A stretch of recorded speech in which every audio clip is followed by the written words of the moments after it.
Hi guys, welcome to my video about finding evidence for your writing. Now this video is part of my argumentative writing series, so if you haven't seen the other videos that go along with this one, make sure you watch those too. This video won't make a whole lot of sense without the other three. Now, when we do argumentative writing, I like to break it down into what I call the trilogy, which is my process where you come up with a claim, you find some evidence, and then you go on to analysis. Now, in my class, we go over analysis first because that's the trickiest part. But if you've been struggling with analysis, if you've had a hard time coming up with good stuff to say, with interesting ways to prove your claim, it might be because you don't have the best evidence. Now, finding evidence is a skill that most students have by the time they get to high school English. But sometimes we're not finding the best evidence, or we're not integrating it into our paragraphs very well. And that's what this video is about. Now, before I get into showing you how to use evidence in your paragraphs, first we need to talk about how to find good evidence. Finding good evidence starts with reading well. If you're skimming the readings, if you're looking up summaries online, if you're not taking the time to really read well, you're going to struggle to find good evidence. So first and foremost, you've got to read closely, you've got to read well. Once you do that, you're going to want to make sure that you annotate it. If you don't know how to annotate or if you've forgotten, I would strongly recommend that you pause this video and go watch my annotation video first, because none of this is going to make a whole lot of sense if you didn't read closely to begin with. But once you've done your close reads, your annotations, you can go back and look through your annotations. And when you get to the point where you're going to sit down and do your argumentative writing, you're going to put a little paragraph together, you can go back and pick out the best evidence.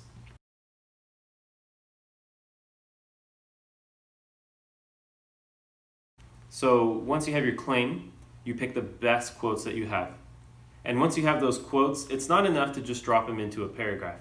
So I'm going to show you guys an example of a good argumentative paragraph and sort of the role that evidence plays in that, how to fit the evidence in.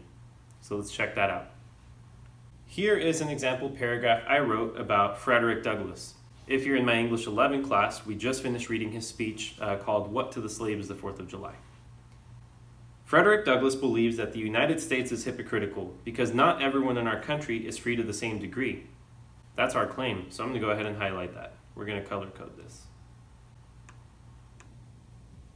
Quote, "To drag a man in fetters into the grand illuminated temple of liberty and call upon him to join you in joyous anthems were inhuman mockery and sacrilegious irony. Do you mean, citizens, to mock me by asking me to speak today?" That's a quote from Frederick Douglass. The harsh language in this quote, inhuman mockery, sacrilegious irony, tells us that he's angry. Mockery and irony in particular imply that the 4th of July is a joke to him. He feels as though he's being made fun of by the holiday, that his life is far from one of liberty and joyous anthems. Frederick Douglass flames his lack of freedom as a cruel joke, which makes the American holiday, and by extension America itself, seem rather hypocritical. Now this is my analysis. We're going to color code that teal. But if you sit here and look at this paragraph, something's up with it. It just, like, all the pieces are there, but it's just not clicking well. So let's read through it one more time. Frederick Douglass believes that the United States is hypocritical because not everyone in our country is free to the same degree. To drag a man in fetters into the grand illuminated temple of liberty and call upon him to join you in joyous anthems were inhuman mockery and sacrilegious irony. Do you mean, citizens, to mock me by asking me to speak today? The harsh language in this quote, inhuman mockery, sacrilegious irony, tells us that he's angry. Mockery and irony in particular imply that the 4th of July is a joke to him.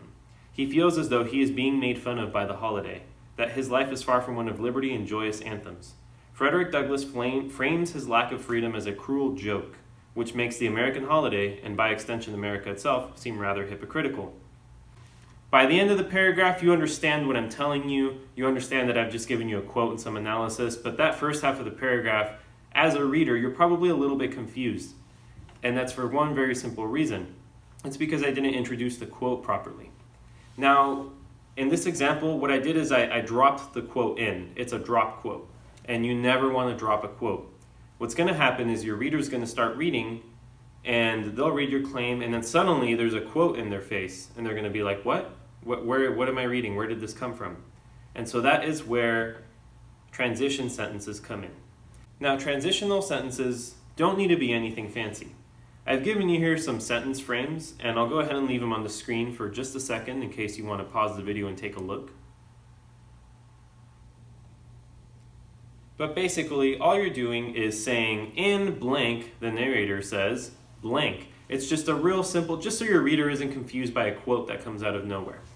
The only thing you need to watch out for is whether you're going to talk about a narrator or the person who wrote the thing. And that all depends on what you're reading. If you're reading fiction or poetry, you never talk about the author, you say the narrator. The narrator said this, the narrator said that.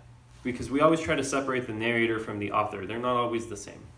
But if you're reading nonfiction or informational, like this speech, then you are quoting the person who delivered that piece of writing. So in that case, you don't need to call them the narrator, you can just call them by their name. So in blank, blank states that blank. Blank says this, blank explains that blank. These are your sentence frames. They probably don't make a whole lot of sense to you the way I'm describing them now, so let me show you what one of these would look like in our speech. So if we come back to our example sentence, we've got claim, evidence, analysis, all color-coded. I'm going to go ahead and add a fourth color code. We're going to go with, I think this obnoxious magenta right here. The magenta color will be our transition. Frederick Douglass believes that the United States is hypocritical because not everyone in our country is free to the same degree. I'm just going to say that Frederick Douglass said this in his speech, What to the Slave is the 4th of July.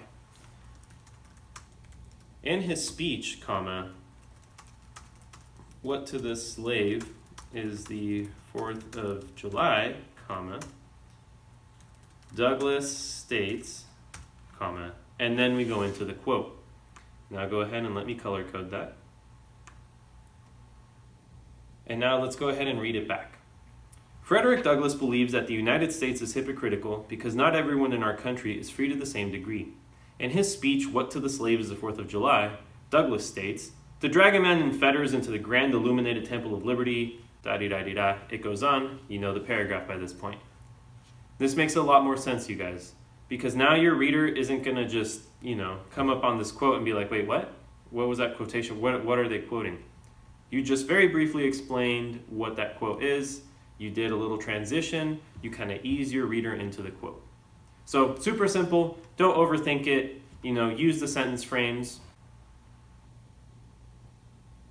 You don't need anything super rigorous or crazy, just make sure your reader knows that you're transitioning into a quote so that they're not confused. It'll make your paragraphs work so much better. All right, guys, thanks for watching. Never forget the power of the trilogy. And keep watching my videos. Bye, guys.